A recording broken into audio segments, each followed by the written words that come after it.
All right, welcome to today's recap. This is Christian from Hertz Tribeca Trade Group, and we'll start with the major indices, and then we'll go into the option activity over the day. There were some good ones in there today.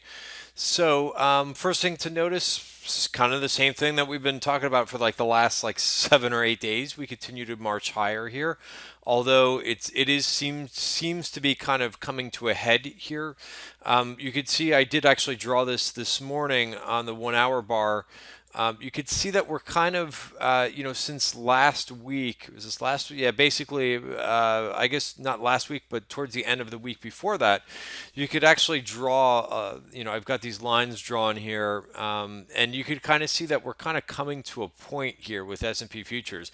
It's been a grind higher, but, it's the range is getting smaller and smaller and smaller. So, I don't know. Either we're going to go take another leg higher. You could see there is an MACD crossover, or we're going to kind of come in a little bit. So we'll see what happens. To remains to be seen. The Qs actually outperformed a touch today. They were up 13 basis points. But again, I mean, these ranges are getting tighter and tighter. So it does feel like something is going to happen here one way or another. I just don't think that we can continue to go in smaller and smaller ranges every day. But it seems like that's what the trend is based on those two charts. IWM was a little bit different today. Not to say that there was a ton of volatility there either, but we were down a little bit more. I think we were down about 40 basis points. We came back, finished down about 30 basis points.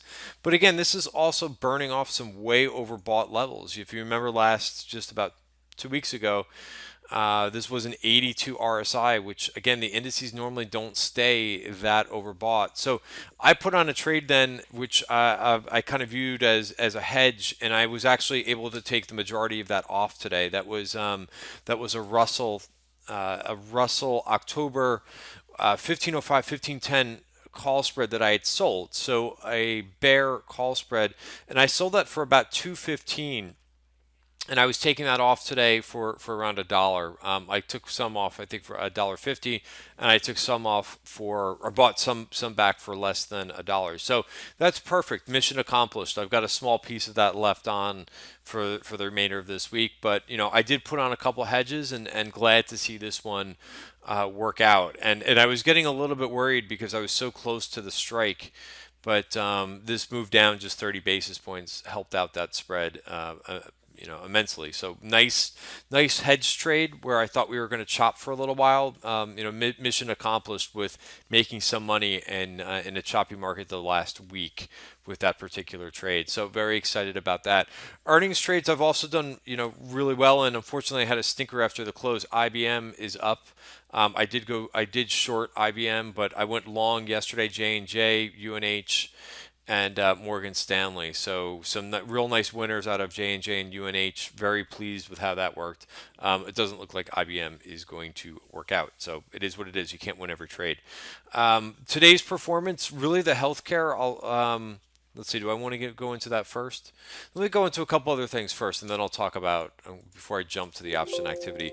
Gold really continues to kind of stink here. Got rejected at the 50-day moving average. I talked about gold and bonds, how they've just been, both of those have been a really challenging trade this year. They're not trending. If a couple of these areas are not trending, don't force trades into non-trending markets. I am long a little bit of GDX, but if I get stopped out in that's it. So be it. It'll be a small loser. But just kind of made me think this morning. Why even bother with this market until it actually does something? It just seems like it's moving sideways. So it's not a great market right now to try to go long or go short. Maybe just wait until this thing breaks out one way or another, and just kind of look for other. There's plenty of other opportunities in this market than gold and bonds, because both seem to be moving sideways. All right. So the real winner of the day day was healthcare shares, and we saw a nice XLV call buyer. This is very similar to what we saw a couple weeks ago. So let me just talk about today's trade in XLV. There was 49,000 of these that traded at the end of the beginning of the day. Some for 53 cents, some for 55, some for 58. All happening around 10 o'clock this morning. Keep in mind, you look in. Always. I think it's important when you're looking at ETFs. Always take a look what's in the basket. J&J, which reported, UNH, which they both had really good earnings. Pfizer, Merck, AbbVie, Amgen, Celgene, MDT. So these are the big names. Gilead's also in there as well. Abbott, and I just felt a little bit of pushback telling people like, hey, I'm trying to tell people like, hey, this is a really good trade in XLV. I think it is anyway. The implied volatility is not high in this. It's a 10. So it's cheap. So you look I don't know if this is going to work exactly how it worked a couple months ago, but here's evidence of what I was tweeting about back in September. On September on 822, somebody bought. Now, does this look familiar to you? They bought something for 59 cents. These were I think they were the November's. Sorry, I don't have it in this here, but it was 7,500 of the 83 calls they bought for 59 cents. Just about a couple weeks later, on September 9th, they were marking at $1.82. So sometimes you don't have to be real fancy. You can make money with these ETFs. I heard, I love the Nigerians who go over option activity on the CNBC show at the halftime show. But they even said it. Well, I don't know how much money. It's not really something that with the ETFs. I've seen the XBI calls. I mean, so they said, well, I don't know how much money you're going to be able to make with these. But here's the proof. I mean, it was a similar block that went up on 822. I mean, this was better than a triple that this ended up going to. So, I mean, unless you don't like triples, then I would say avoid this trade. And again, I don't know that that's going to happen this time, but it seems very familiar. I think the chart in XLV looks great. It's looking to break out further. I think if for 52 cents with an implied volatility of 10, you can. I just find it very funny that people want to go to the hard trades. Names that have an implied volatility of a 30 or 40 or 50. Sure, go ahead, have a ball with those trades. I mean, this is something that I think that. Is as a very cheap trade, paying less than 60 cents. So we already took a target in this trade. I put this trade on for I think 53 cents and took a target off for 75 cents. But the reason why I'm going on about this is because there's such a reluctance to take trades like this.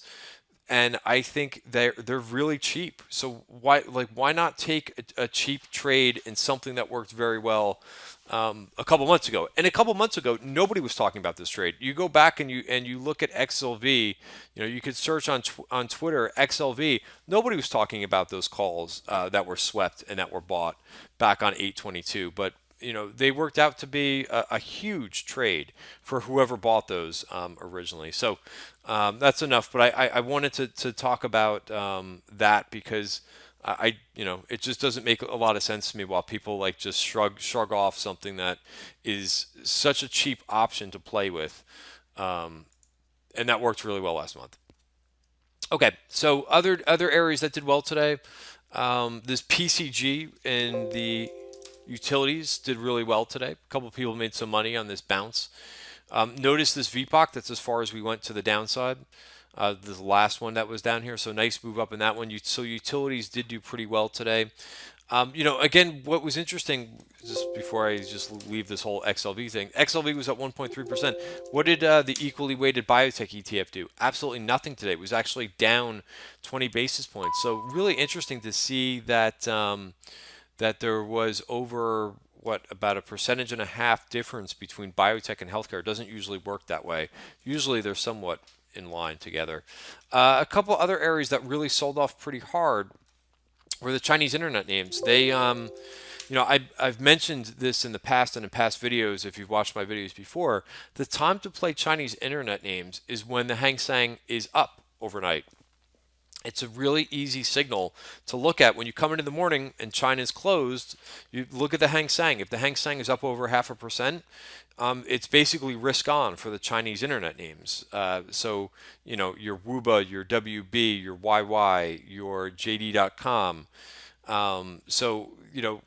Today the Hang Seng was basically flat when we came in, so I wasn't expecting a down 1.6% move, but it really wasn't a name to it wasn't a day to play these particular names. I avoid them when the Hang Seng is not up big overnight. The steel names were also down quite a bit, down 1%. Base metals were down. The banks were down. KRE was down over 1%. So they kind of cooled a little bit.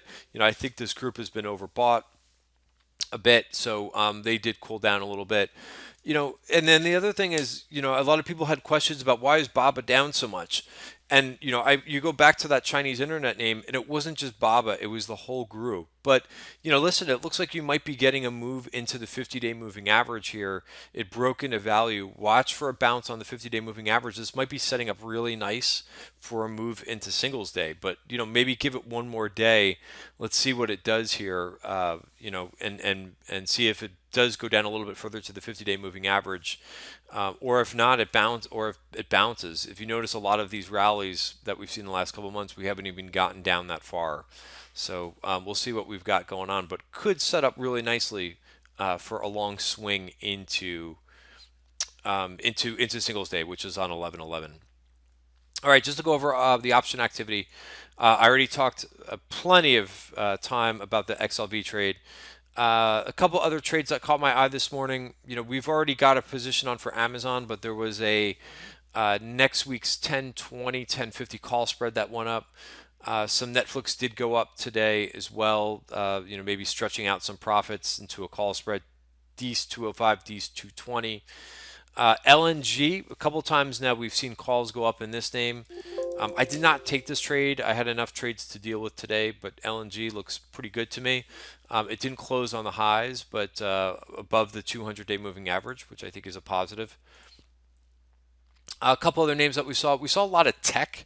We've been seeing a lot of this name trade, but most of the earnings that are going, excuse me, so I get ahead of myself. Most of the trades that are going up in this name are going up for 1027 option expiration, and they report, I believe, on 1026. So unfortunately, now you really have to take a look at, hey, are they just buying some shares for earnings as a hedge? You could see they do report on 1026, and they're going after 1027. So I don't know, or maybe they're expecting something really crazy to go on for earnings. It could be. A couple other trades. THC.